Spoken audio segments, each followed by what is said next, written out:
Attachment theory offers an insight into a particular subset of fears.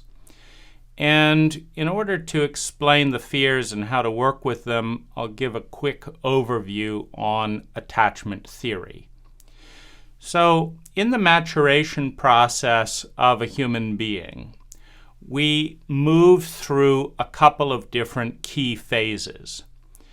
As a small infant in a completely dependent state on what are effectively giants or deities, the parents and caregivers to a 2-year-old are omnipotent. The child, the infant, nonetheless needs to survive, feel secure, have a sense of love and belonging, and develop a sense of self-esteem. The 4 basic needs, not preferences, needs. An infant, a child, is dependent on the giants around them. And if you can imagine, because for an infant, a 6-foot-tall person is, 4 times bigger? So if 24-foot giants weighing 2 tons are lumbering around doing what they want today, you can imagine how frightened, how big it can feel, particularly if those giants didn't know what they were doing. Now, in order to survive, to optimally make it through this dependent state, the child enters the world in a yes place. You want me to learn English? Yes. You want me to learn Japanese? Yes. You want me to be like you and not do this? Yes. So there's a sympathy. In one of the dialectics, you have sympathy, which is yes, antipathy, which is no, and then you have synthesis. So you have sympathy, antipathy, and synthesis. The infant child comes in sympathy, adopting and copying whatever's going on. They then move into adolescence, which is antipathy, rebelling and rejecting everything that's going on, and then moves into the grown-up and hopefully adult place of synthesis. Sometimes it's good to say yes, and sometimes it's good to say no, and making those as a unique individual from an informed perspective. Now, the relational templates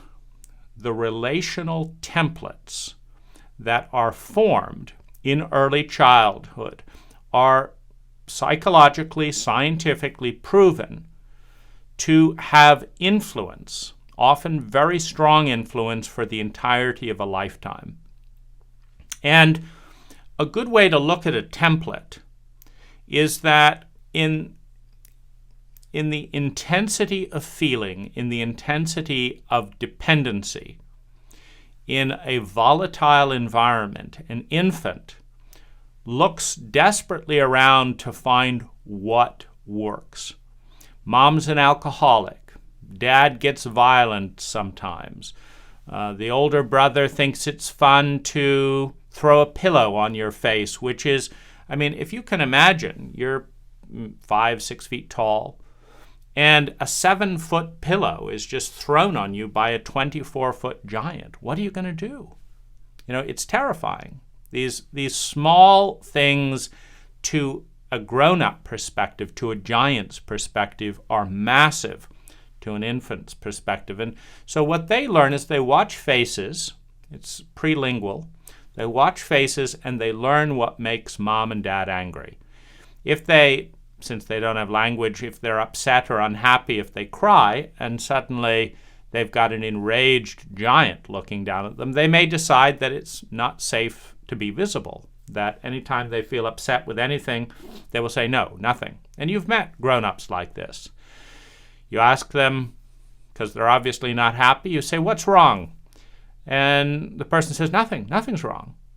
In other words, they're defaulting to a child template where an overwrought mother, an incompetent father, got the data from their infant saying, "This isn't working. I need something a little different."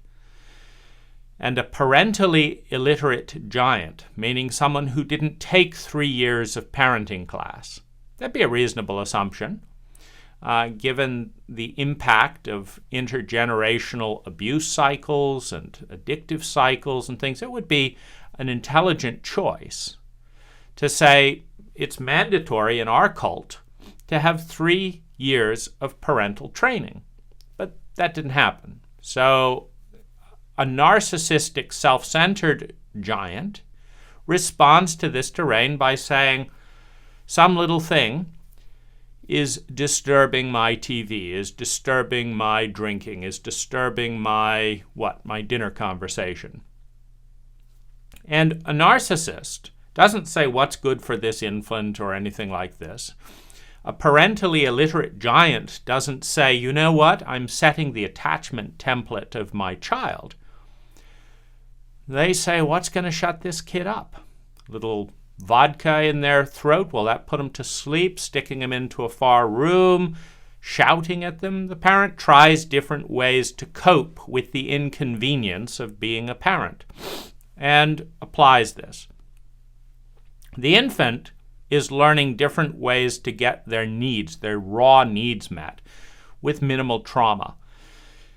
And so they're figuring this stuff out through facial and pattern recognition. If every time they say, hey, something's wrong, and the parent hits them half the time or shouts at one another, the child may learn to be silent when they need something and grow up to a partner who is silent when they need something. You say, honey, what do you need?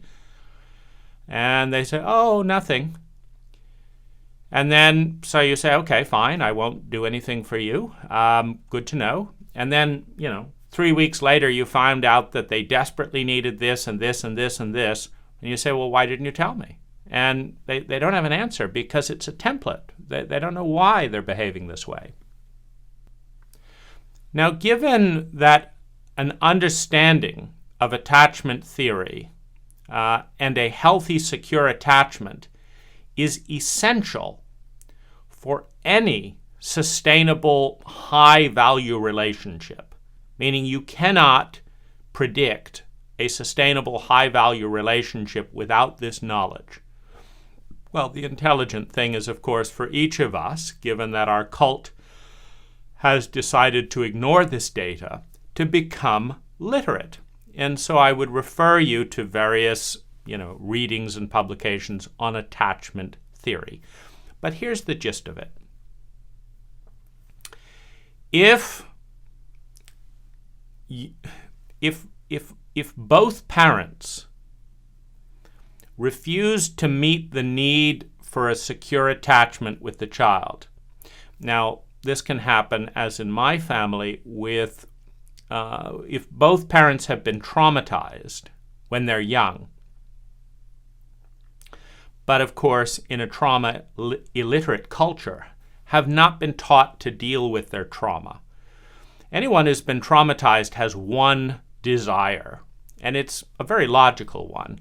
I never want to feel this way again.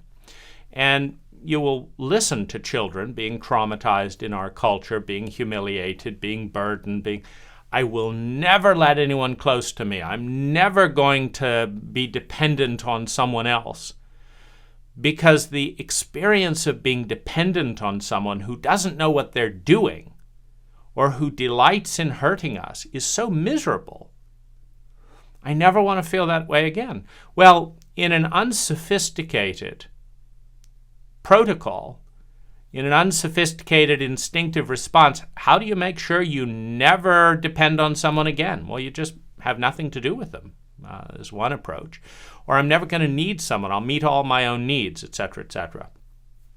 So one, if a parent is committed to not feeling close to anyone again, because that the last time they really felt close in an interdependent relationship, they were being hurt by the person they depended on, they can have a block to having feelings. And then this infant comes along who needs to connect with them emotionally.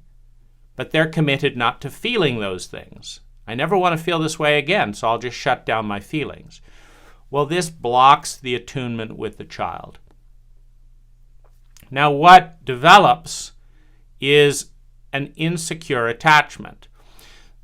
Now, if every time you bid for love and say, please pay attention to me, please connect with me emotionally, the response of the parent is get away from me.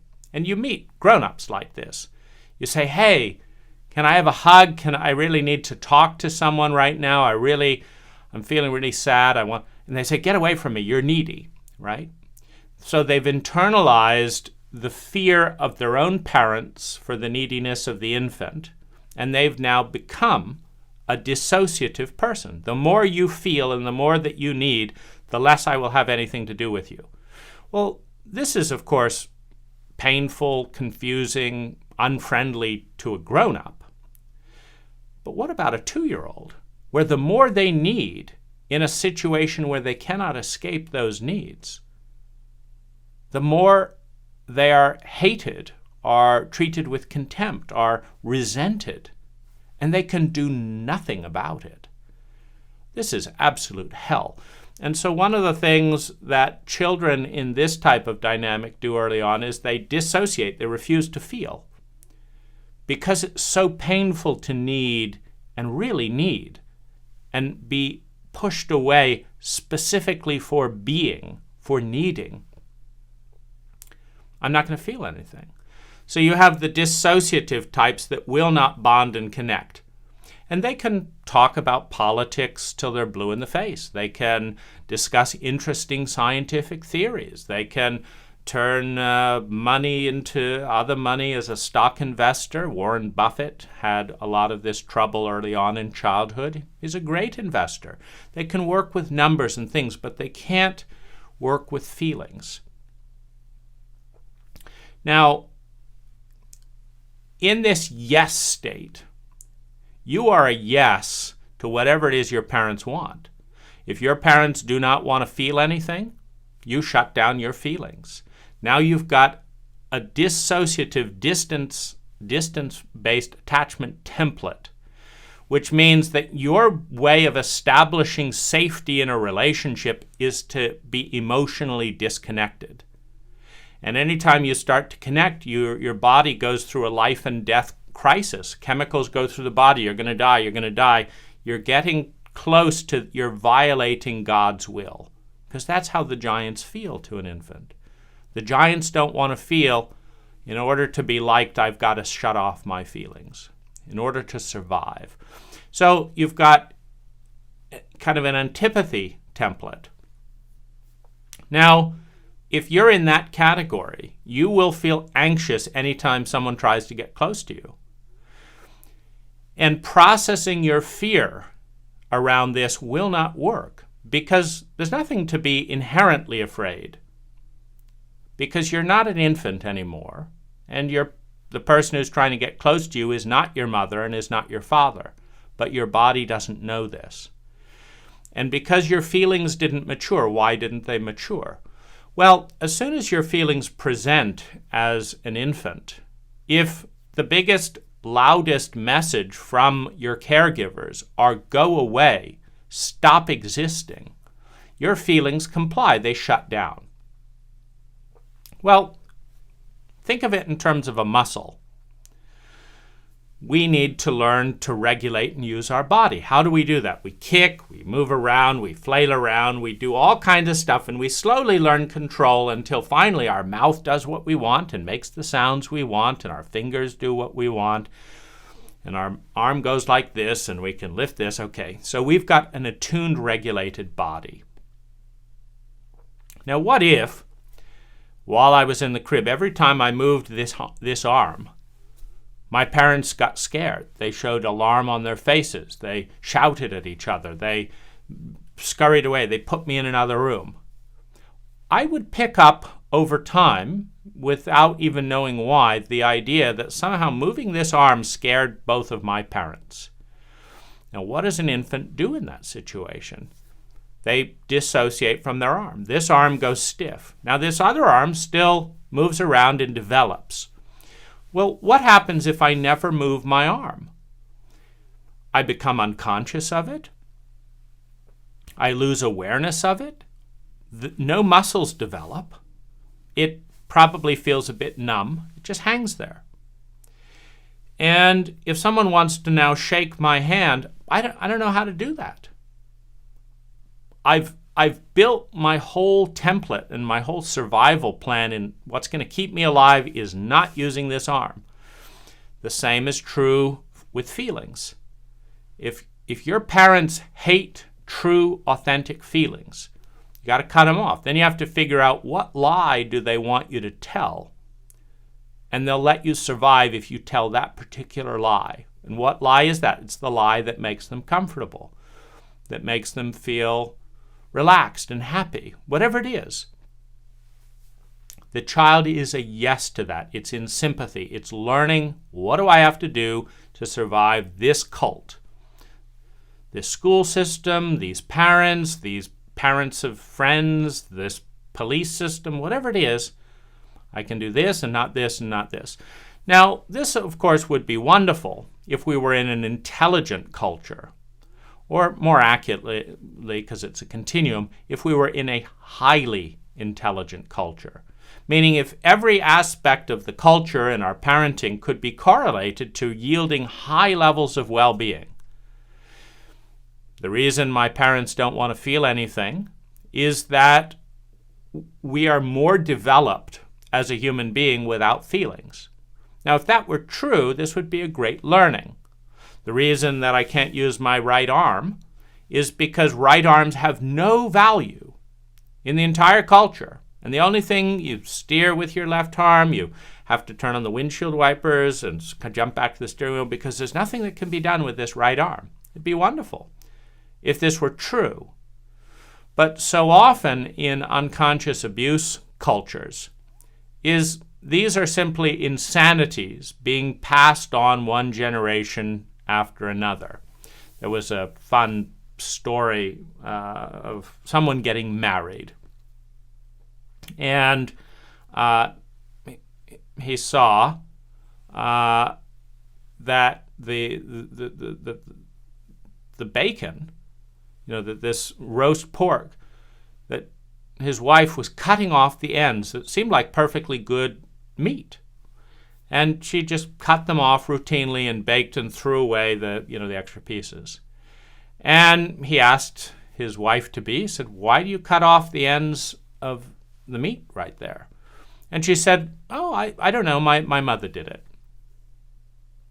And so later in Thanksgiving, etc., when he was talking to the mother, he asked her, "Why do you cut off the ends of your meat?" And she said, "I don't know, my mother did it." And one day when he was visiting the nursing home and saw the grandmother, he asked her, "Why did you cut off the ends of your meat?" She said, "My baking dish was too small. I couldn't get the meat into the little baking dish that I had. I couldn't afford another baking dish, and so that's why we did it." And this is the problem with an unexamined life. There are thousands of these memes that get passed on from generation to generation without anyone ever analyzing, except the original grandmother. Gee, I'd love to be able to serve a whole bit of meat, but I've got to make do. I've got a small tin. And these patterns with feelings. If you're in a war, in migration 10 generations ago, and the feelings come up and they could get you killed, you've got to suppress and tell the baby to shut up. Maybe the enemy will hear the baby crying nearby, or bandits will hear it, and you've got to smother the child. But the smothered child, where nobody goes back to revisit why that went on and how it felt and how this was to keep them alive, just thinks that smothering children for no particular reason, if they're being irritating, is the thing to do. And so a meme gets started, and suddenly you have generations of smothered, silent people who have no idea. And see, this is where intelligence, a response to the original environment, becomes institutionalized silence and unconsciousness, and becomes insanity as we move into a new environment that is unexamined, where we're not saying, yeah, we grew this back home because this food grew really well there, but we're in a new country now. And this food doesn't grow very well.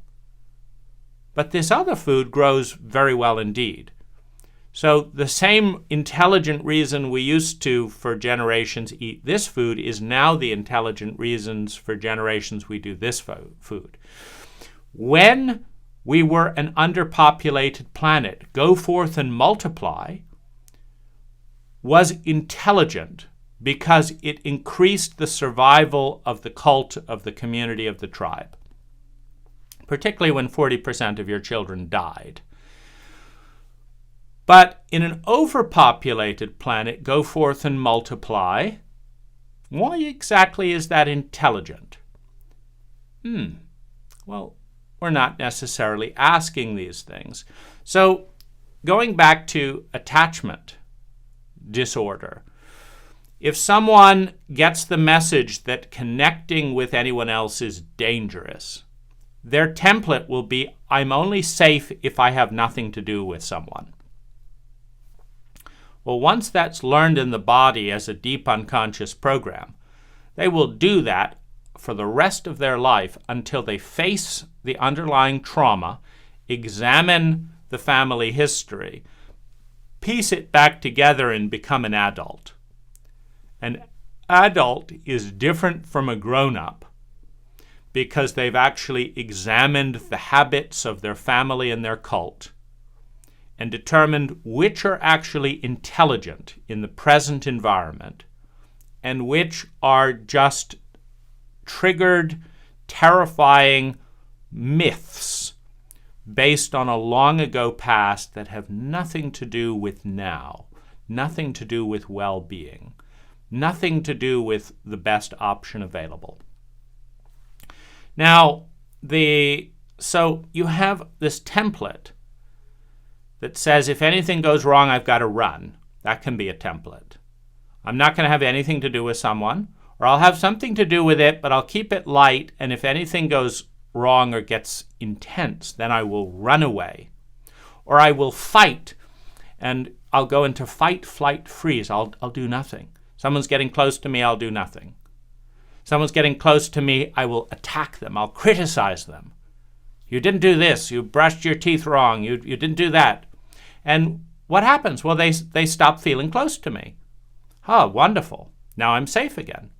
Because the only thing that's safe, according to my giant parents, is to have some emotional distance.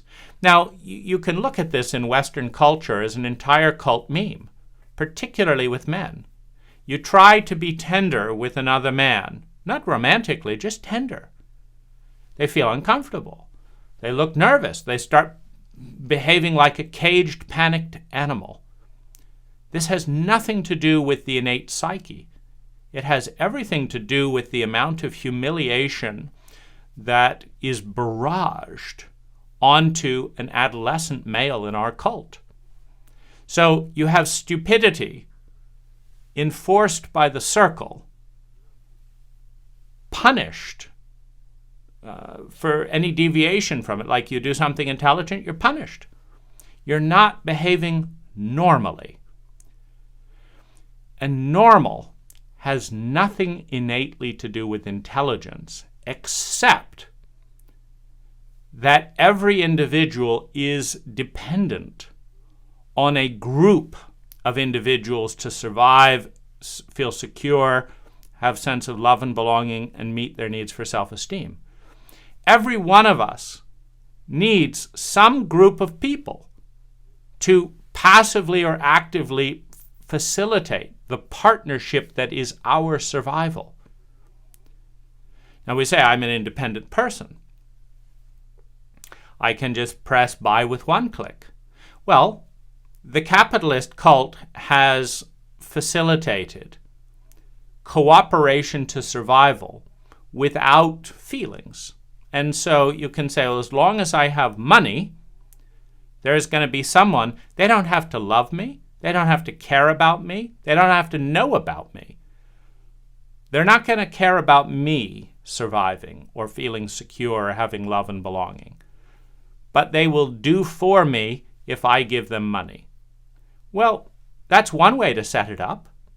But you've still got their cooperation. If everyone just said, the racists in the South of the United States were so committed to racism that if an African American walked into certain, non-colored bars or non-colored whatever, or in South Africa, they'd say, I don't want your money.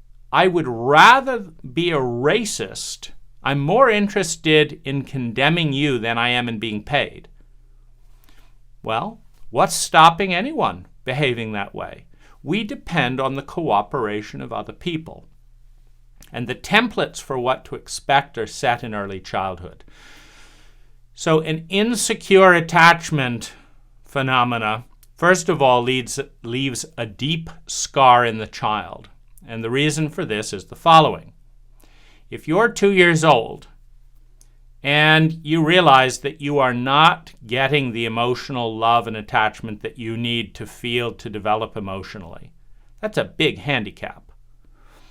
And you've got to come up with a story about why it is that you're not being loved, that your emotions are not being connected with and attuned with, that this whole section of who you are is taboo and cannot even be talked about. You've got to figure out why this is happening. And as a 2-year-old, a 5-year-old, a 10-year-old, you have two narratives. One narrative is, I have fucked up, insane, uneducated, untrained giants that I depend on who don't have a clue. They don't know how to think. Even if they think and they grasp, they don't understand traumatic theory, so they can't regulate their own behavior. Their mind is dissociated from their body. So they may understand that hitting a child is not very good for the child. All the literature supports that if they've bothered to read it. But they're going to do it anyway. Why? Because a strong chemical comes up in their body that they don't understand. Because it happened to them. And because that chemical releases after they hit you. So their mind says, not really a good idea to hit your child. Their body feels better after hitting you. What are they going to do? Well, when you discover that they hit you so that they can feel better, violating the data, violating healthy attachment theory, all you name it. When you discover that that's what's going on with your parents, you can say, I'm dealing with maniacs. I'm dealing with traumatically illiterate morons. These people don't have a clue. And guess what? I'm screwed because I depend on these people for the next 18 years. Even if I run away from home, nobody will give me a job. And 1 in 50 American children are so brutalized, psychologically, sexually, and otherwise, that despite the primary urge to survive, to feel secure, to have love and belonging, 1 in 50 minors say, you know what? Screw free rent, screw free food, screw familiarity. I'd rather go out into the world with strangers than spend another day with these maniacs controlling my life. And my government is not interested in my well-being. It will send me back to my abusers as soon as they give me, as I let my guard down, as soon as I tell the truth. Some police person will report me and send me back to the people that treated me so horrifically that I'd rather give up free rent and room and board and everything just to get away. Now, for every 1 in 50 minors who actually runs away, there's another 20 thinking about it. I wish I could run away, but how am I going to get a job? And so they don't. I wish I could run away. Why are we unleashing this amount of cruelty on this and one generation after the next without any parental training? Well, the child could conclude that the cult to which their parents belong is as barbaric and fucked up as their parents. So, wait a minute, the infant says, you mean to say that I have fucked up moronic giants for parents who have been trained by an entire cult of fucked up giants, and I am not going to escape the abuse, and it's going to scar me for life. And all kinds of health and psychological, you name it. And I'm probably going to have a miserable relationship when I grow up because I'll know nothing else. And that's just the way it is. So this is a horrific realization for every child and every infant. So they don't make that one. What they do instead is they take the other fork in the road. My parents are great parents. I live in a wonderful country, a terrific civilization. In fact, every cult in human history has told its people, and most of its children have believed, that it is the best cult. It is the best cult in human history. There's never been a cult in human history that has consumed so many natural resources for such a low price. And that's really all there is to living. And we've done it better than anyone. You see, 500 years ago, the Native American Indians, they didn't cut down whole forests. They didn't farm, raise, and feed buffalo corn, for example, that rots out the intestine of the cow, that forms an acidic mix and just causes bloating. And they didn't do that to their animals in their land. But we've taken it to a whole new level.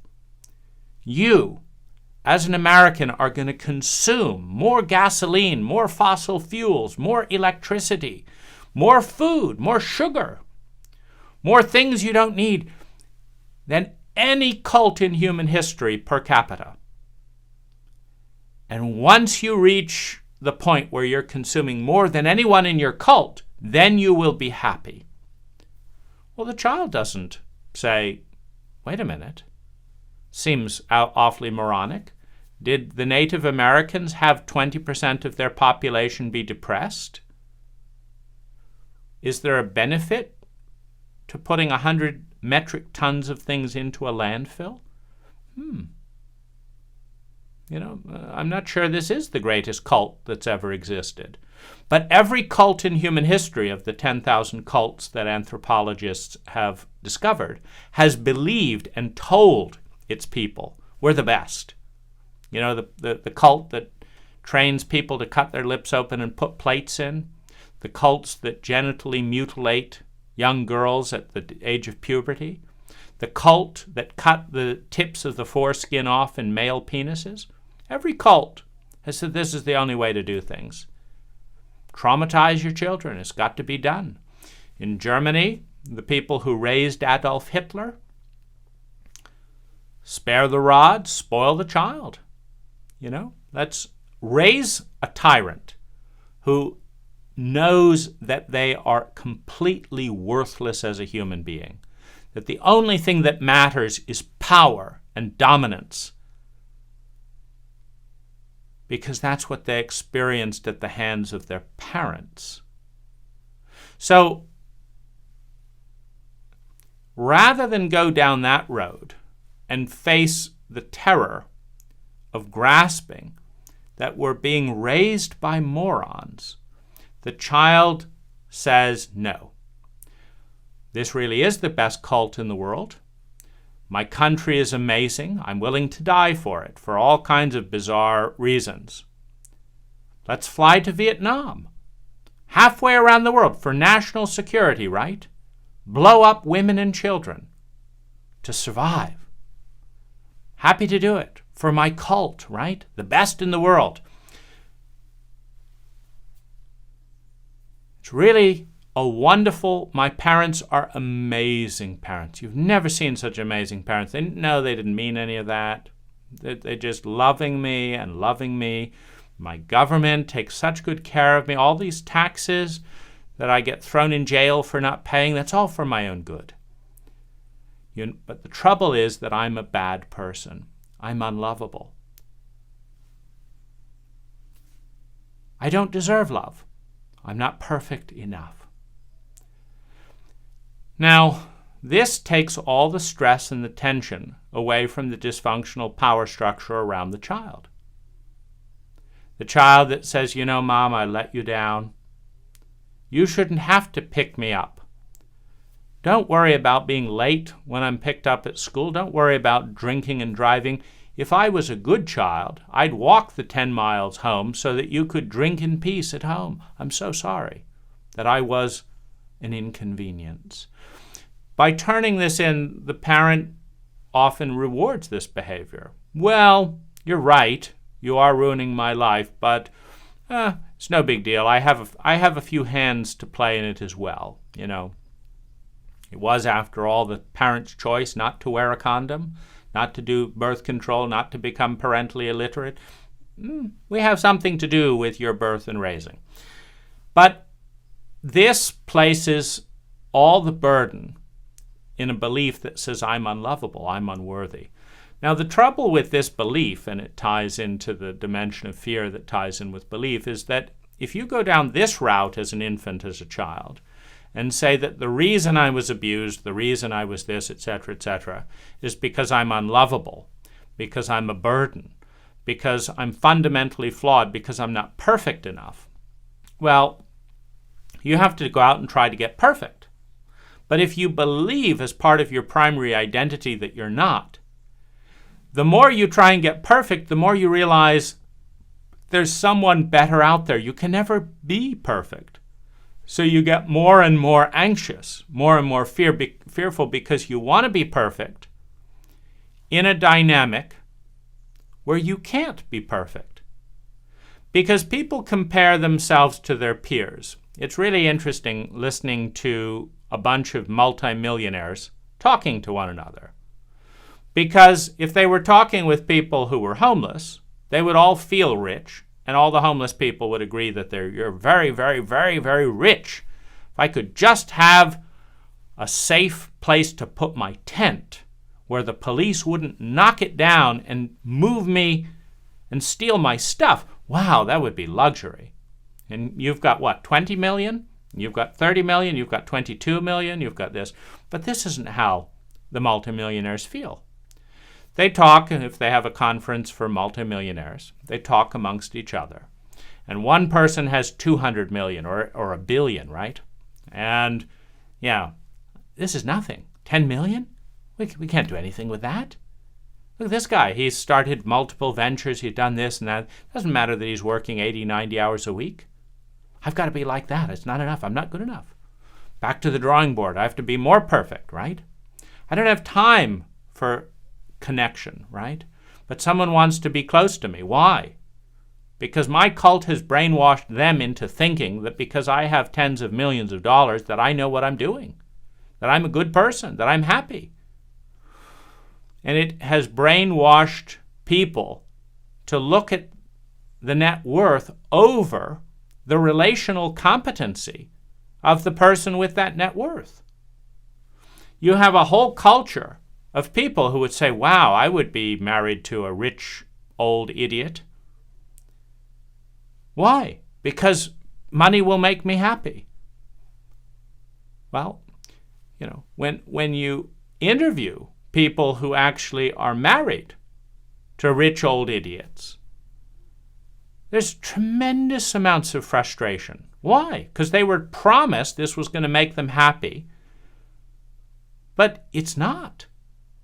It's letting them buy more things, but when you can buy things right and left and you fill up all your cupboards with so much thing now you have to find, you realize these things are overrated I've been lied to. So what do I do? Well, the cult doesn't provide an answer. Celibacy? Relinquish all things? Is that going to do it? You see, it's this incredible blind spot and hubris in not teaching relational technology. Self-awareness, relational technology, conscious community and conscious culture might do it. A divine connection with something bigger than ourselves, a mathematical connection with physics might do it. But we're just told to buy more things. So the solution isn't working. But if we go out into the unknown, we might face those difficult feelings we're so committed not to facing. Now the point is that these attachment templates do not interface well with many other attachment templates. Let's take the needy template that says, I need you, I'm never going to be safe without you. That's one reasonable awareness of an infant, and it's frozen in place. Now, you can think of the dependent state in infancy as being 4,000 degree heat, that you've got this very malleable steel. It's hot, and it'll take whatever shape is around it in the culture. And then as you go into adolescence, it cools down. And you go into grown-uphood, and it's stable. It used to be 4,000 degrees steel and malleable.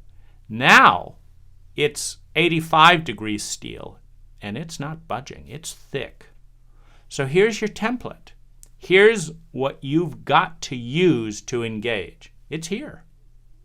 If you want to engage to me, you've got to deal with this shape. This is me. It's carved in steel. This is who I am. It's my identity. Meaning I identify with the template given to me by my cult that I now call me. Okay, here it is. Well, some attachment templates do not work at all with others. For example, you have a desperate need attachment template, and you have a fear of being close attachment template. Well, imagine what happens when these two get together, particularly if they have some modicum of caring for one another. Well, the more you get close to me, the more I push you away. And the more I push you away, the more you need what it is that I'm not giving you. Well, and so the energy builds up, and I need more because you pushed me away, and now I need more because you push. Now think of it like oxygen. These are human needs. Oxygen is a need, obviously. So what if you have someone who's never gotten enough oxygen? Well, they're going to be like a drowning man scrambling for oxygen. Get it on my face, get it on. Can you give it to me? Can you give it to me? I need oxygen. Well, if you have someone that doesn't give oxygen to anyone who asks for oxygen, well, now we're dealing with the U.S. banking system, right? You have $1 billion of net worth, 5 houses fully paid for. You go in for a loan, 10 minutes later you walk out with a $100 million loan. You don't need it, and so they're willing to give it to you. You walk in, you say, I lost my nursing job because I was taking care of my husband. I'm taking care of my husband because he had back surgery. Because of his back surgery, he can't work. And because he can't work and I've resigned work to take care of him, we can't make our mortgage payment. And because we have no money and neither of us are working and we need to invest a year into getting him back on his feet, I need a $30,000 loan so that we can come back together and work as a couple a year from now. And then we can start paying the loan off. We don't have any money to pay off the loan now because we're both not working. I can't work and abandon my husband. So I'm not going to start working until he can function. So we're going to go through a period of 1 year where neither of us can work, which means we don't have any income. which means we can't make loan payments. But in a year, once his back is recovered and once I'm able to go back to my nursing job and then we'll pay back your loan. The bank says, nah, you see, you need this loan. You desperately need this money. And it's the right thing to do for the culture. It's destabilizing to have another 2 homeless people who spiral down into PTSD.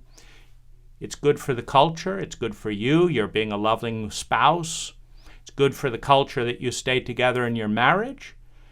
Everything that you're describing is intelligent. But we don't loan money to intelligent people. We loan money to rich people who don't need loans. And so off you go. In fact, since we hold the note on your mortgage, and you've just explained to me that you're not going to be making payments on your mortgage, and I know my fellow bankers, none of us are going to give you a dime, we're going to start repossessing your house. Thank you for your candor. We're going to steal your house from you. Well, when you're surrounded by sociopaths that punish you for being transparent, you make a decision. Never again. I'm never going to be open up and transparent again, etc., etc. So when you have a template, and that may heat up, the fact that you're in desperation and dependency, and every human being around you is betraying your trust in humanity at the time you need most, that may heat your template up, back up to that 4,000 degree temperature. And you may develop a new template. I hate rich people. Well, that can come to harm you later when you come to have some money. Maybe you're not a rich jerk. Maybe you're a human being. Well, my point is, things that relate to these templates that are frozen in cold steel, that you can't work with but are not very intelligent, will create anxiety. You're going to start liking someone you care about them. So you don't want them to get hurt, and you don't want to get hurt. But it's not you engaging, it's your templates engaging.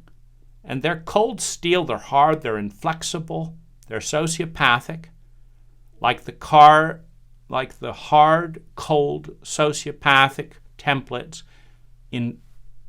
thrust on you by your cult and your parents, the people you've encountered before. So this is a particular kind of anxiety that requires a knowledge of templates. It requires you to understand, do I have an insecure template need where if I go from having nothing to do with someone, for example, this is me. If I have nothing to do with someone, I'm just fine. Now, if I go to start attaching to connect with someone emotionally, my body tells me that I'm about to be hit because my parents didn't like feelings and didn't like attachment. So I feel 2 years old and I expect to be hit. Then I need to say something because it builds up. And in our culture, I expect to be judged and discounted, again, mimicking the experience of being 2 years old. And now I'm one of those needy men who's, unsexy and uncool and all that. So the cult has a barrage of judgments that are ready to hurl at certain template shapes. So it creates people in these template shapes very predictably. It'd be like pouring liquid steel. Here's liquid steel. And we're going to pour it into the shape of a square. And we're going to take a third of the steel in the country and we're going to pour it into square molds. We're going to take a third of the steel in the country and we're going to turn it into triangular molds. And then we're going to take a third and we're going to do it into hexagonal molds. And then we're going to turn around and have the audacity to say we don't like square steel. So once the steel cools down and can't really change that easily, because it's in a deep psychological traumatic template. We're then going to turn around and say, all you that have been cast by us into steel molds that are square, we don't like you. Now, we really like the triangles. And these hexagonals, now they're a little bit weird. We'll tolerate you. We don't like you. We like you. You're tolerable. And that's what we do as a cult. We raise personality types like this, and like this, and like this. And then we have the audacity to turn around once we've raised them and say, we don't like your type of personality, so either pretend that you don't exist and be invisible and just live a lie, or be hated and despised and be the scapegoat for our cult. We really like you. Well, why couldn't you have made me into that? Why couldn't I have had a family like that? Well, now you're whining. We don't like that either. Go away. You see, well, what do you do when you understand that you're being cast into a role, into a mold, into a template, where as soon as you take shape, you will now be vilified? Now, this can happen in all kinds of forms, and different people have different classifications. Some say that rich people are all bastards. Well, you were told to work hard and do this, and now you're rich. Now you're a bastard. But then you go over here, and poor people are losers. And so you realize no matter which way I go, there's some place that is, there's some problem here. And there's nowhere where I can just be a healthy human being. And it's not sane because these groups don't talk to each other. There's no nuance. There's no, if you're really rich and do this, it's a blessing, and if you're really rich and do this, it causes harm. There's no distinction because it's a low level of intelligence. And these types of fears can be anxious because you're entering a probability field. You're entering a probability field. It's like musical chairs. Only in the game of musical chairs, if 10 people are playing, there's only 9 chairs. Our culture plays games of musical chairs where there's 10 people playing, but there's only 7 chairs. And there's other games of musical chairs where there's only 1 chair and there's 10 people. For example, if you're playing in the game of who can feel completely and totally loved, if you've got 100 people in the room, there's only 1 chair in that room that says who feels completely and totally loved at the end of this song. And 99% of the people playing that game lose that game. There's no competency. There's no contingency. There's no awareness. There's no vocabulary. There's no memes. There's no measurement system. You just lose. And you don't know why you lost, because there's no common dialogue about that. You're just not going to feel completely and totally loved. And if you complain about it, that's why you don't feel it. And if you don't complain about it, then you're invisible and we don't have to deal with it. So we get to be obscure and obtuse regardless of which path you take. So this whole category of fear, of attachment templates, of ignorance, of statistical problems, meaning I know when I walk in the room there's a 90% chance that this is going to happen and this is going to happen and this is going to happen, and I'm going to feel worse than when I walked into the room. Who wants to play that game? I know when I fall in romantic, I'm going to be cool and detached, and she's going to be drawn to that. But at a certain point, when I trust her enough, I'm going to open up my feelings, and they're really anxious. And then she's going to show contempt for me, because now I'm one of those needy people that the cult teaches us to show contempt for. And then I'm going to feel like I'm unlovable because I couldn't control it, and I'm going to feel small and powerless. And then I'm going to go sleep with her friend because I feel so helpless and frustrated with that. And then I'm going to be a jerk, and she wants nothing to do with me. And then I'm going to call her a needy, immature bastard as well. Now we're both judging each other for the same thing. And then we're both going to realize we don't really know what we're doing, and it's miserable and it's painful, and we leave the scene. And then we'll repeat the pattern in 5 years once we recovered from the first drama, without the cult ever educating either part of what's going on. Well, these things, these anxieties, these lack of nuance and awareness need to be answered with information, statistical data and information. We need more knowledge and more competency.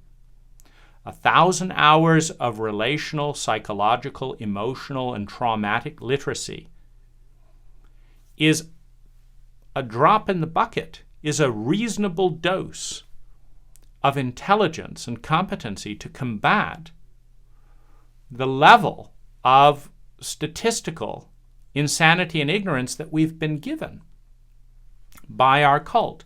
It's a useful antidote, but I don't know where to begin.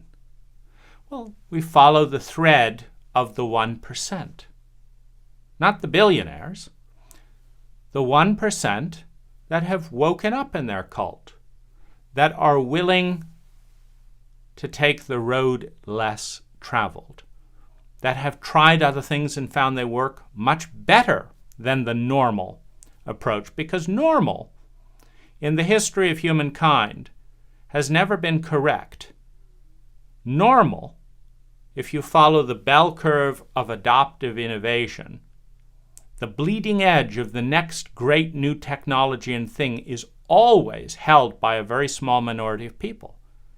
By the time the majority have adopted that, there is a new bleeding edge that is again held by a small group of people. In other words, the majority has never been correct and will never be correct. It will follow a distinct, informed minority who have the courage not to do what's always been done before, but to go into the vast unknown and return from that hero's journey with some insight, some technology that the species that the cult has never known before. And that is how evolution occurs.